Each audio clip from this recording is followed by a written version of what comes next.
ये पॉडकास्ट गर्भनिरोधक दवाइयाँ पर है। इसमें वो कितने प्रकार की होती है, उनका नाम और उपयोग कैसे करें, इसकी जानकारी बताई गई है। गर्भनिरोधक दवाइयाँ क्या हैं? गर्भनिरोधक दवाइयाँ एस्ट्रोजन और प्रोजेस्टिन को मिलाकर तैयार की जाती हैं। ये हार्मोन दिमाग को ल्यूटिनाइजिंग हार्मोन LH और फॉलिकल स्टिमुलेटिंग हार्मोन FSH को रिलीज करने से रोकते हैं और इस तरह से महिला गर्भधारण नहीं कर पाती है। LH और FSH हार्मोन अंडे के निर्माण और गर्भाशय के स्तर के डेवलपमेंट में अहम भूमिका निभाते हैं। इसके अलावा प्रोजेस्टिन एक प्रकार का यूटेराइन म्यूकस बनाता है जो अंडे को चारों तरफ से कवर कर लेते हैं और स्पर्म को उसमें प्रवेश करने से रोकते हैं। गर्भनिरोधक दवाइयों के प्रकार। गर्भनिरोधक दवाइयों के 3 प्रकार हैं। संयोजित गोलियां कॉम्बिनेशन पिल्स। इन गोलियों को एस्ट्रोजन और प्रोजेस्टिन को मिलाकर तैयार किया जाता है। यह गर्भावस्था से बचाव करने में बहुत सहायक होती हैं। इन्हें 3 भागों में वर्गीकृत किया गया है। मोनोफेसिक गोलियां मोनोफेसिक पिल्स। इन गोलियों में एस्ट्रोजन और प्रोजेस्टिन की बराबर मात्रा मिली होती है। इसके कुल 21 खुराक होते हैं। लगातार एक गोली प्रतिदिन 21 दिनों तक खाई जाती है और अगले 7 दिन तक 7 ऐसी गोली खाई जाती है जिसमें ये दोनों हार्मोन नहीं होते हैं। इसकी खुराक खत्म करने के बाद पीरियड्स आ जाता है। मल्टीफेसिक गोलियां मल्टीफेजिक। इसमें कई प्रकार की गोलियां होती हैं जो 1 महीने के साइकिल में अलग अलग लेवल का हार्मोन प्रदान करती हैं। उदाहरण के तौर पर बाइफेजिक गोलियों में 21 दिन तक एस्ट्रोजन का लेवल एक जैसा होता है, जबकि 14 दिन बाद प्रोजेस्टिन का लेवल अधिक हो जाता है। ठीक इसी तरह ट्राइफेसिक में एस्ट्रोजन और प्रोजेस्टिन दोनों के लेवल अलग अलग होते हैं। एक्सटेंडेड साइकिल गोलियां एक्सटेंडेड साइकिल पिल्स। ये गोलियां लगातार 13 सप्ताह तक लेनी पड़ती हैं। 12 सप्ताह तक हार्मोनल गोली दी जाती हैं और 1 सप्ताह तक सामान्य गोली दी जाती है जिसमें हार्मोन नहीं होता है और महिला को पीरियड्स आ जाते हैं। इससे महिला को साल भर में सिर्फ 3 से 4 बार पीरियड्स होते हैं।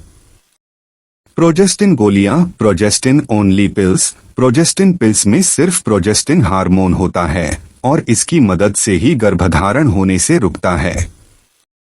यह उन महिलाओं को दी जाती है जो स्तनपान कराती हैं या उन्हें एस्ट्रोजन से जुड़ी कोई स्वास्थ्य बीमारी है। इसमें महिला को साइकिल के अनुसार हर दिन एक्टिव पिल्स खानी पड़ती है, मतलब हर गोलियों में प्रोजेस्टिन पाया जाता है। इन्हें मिनी पिल्स भी कहा जाता है। इमरजेंसी गर्भनिरोधक दवाइयाँ इमरजेंसी कॉन्ट्रासेप्टिव पिल्स। इनके नाम से ही पता चलता है कि ये आपातकालीन गर्भनिरोधक दवाइयाँ हैं, जिसे हम एबॉर्शन पिल्स भी कहते हैं। ये असुरक्षित यौन संबंध बनाने के कुछ ही घंटे बाद खाई जाती हैं। जितना जल्दी खाएंगे ये गोलियां उतना ही असर दिखाएंगी। इमरजेंसी गर्भनिरोधक दवाइयां और गर्भनिरोधक दवाइयां में क्या अंतर है? इनके बीच सबसे बड़ा अंतर यह है कि गर्भनिरोधक दवाइयों गर्भधारण करने में बचाव करती हैं, मतलब यदि आपने सेक्स करने के बाद इनका इस्तेमाल करना शुरू किया है तो इनसे गर्भपात नहीं किया जा सकता है। जबकि इमरजेंसी पिल्स सेक्स के बाद 72 घंटे के भीतर खाई जा सकती है और यह गर्भधारण को रोकने में मदद करेगी। गर्भनिरोधक दवाइयों के नाम और उपयोग करने का तरीका। Name of the birth control pills. Emergency गर्भनिरोधक दवाइयां असुरक्षित संभोग करने के उपरांत यदि कुछ ही घंटों के भीतर एक इमरजेंसी पिल्स का सेवन कर लिया जाए तो गर्भ ठहरने की कोई संभावना नहीं होती है। कुछ इमरजेंसी पिल्स नीचे दी गई हैं जिन्हें आप डॉक्टर की सलाह लेकर उपयोग कर सकती हैं। अनवांटेड 72। ये एक प्रकार की आपातकालीन गर्भनिरोधक गोली है जो असुरक्षित सेक्स करने के बाद 72 घंटे के भीतर खाई जाती है। इसमें लेवोनोर्गेस्ट्रेल होता है जो रक्त में जाकर ल्यूटिनाइजिंग हार्मोन LH और फॉलिकल स्टिमुलेटिंग हार्मोन FSH को बनने से रोककर ओवुलेशन को रोक देता है। यदि ओवरी से अंडा रिलीज हो गया है तो यह गोली इसका स्पर्म के साथ फर्टिलाइजेशन को रोककर काम करती है। यदि फर्टिलाइजेशन भी हो गया है तो यह दवा अंडे को गर्भाशय में इम्प्लांट होने से रोककर अपना काम पूरा करती है। यह एक सिंगल डोज टेबलेट है जो भारत में गर्भपात के लिए प्रसिद्ध है और इसे कोई भी महिला घर में खा सकती है। हालांकि यदि गोली खाने के बाद महिला को किसी भी तरह के साइड इफेक्ट दिखाई देते हैं तो बिना देरी किए अपने डॉक्टर से संपर्क करना चाहिए।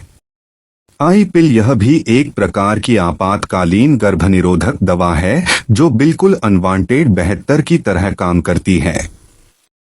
आई पिल्स का भी मेन कंपोनेंट लेवोनोर्गेस्ट्रेल है। इसके अलावा भी कई तरह की ब्रांड हैं जो आपातकालीन गर्भनिरोधक दवाइयों का निर्माण करती हैं।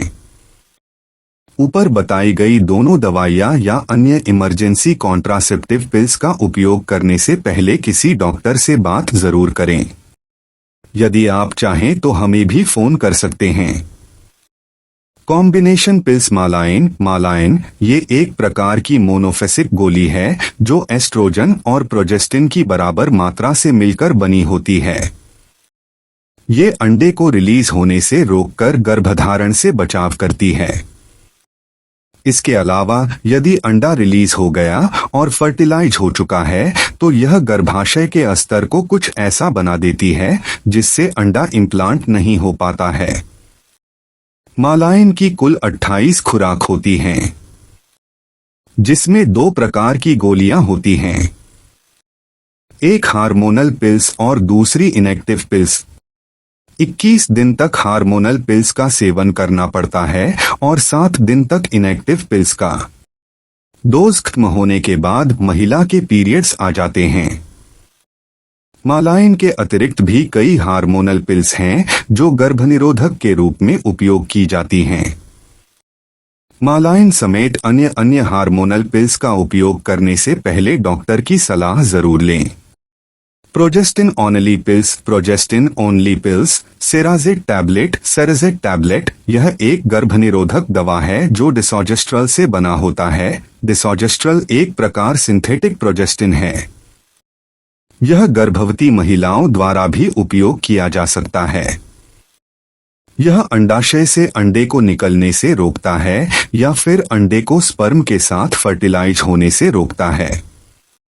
इसके अलावा यदि दोनों ही प्रक्रियाएं फेल हो जाती हैं तो ये दवा गर्भाशय के अस्तर में परिवर्तन कर देती है जिससे अंडा इम्प्लांट नहीं हो पाता है।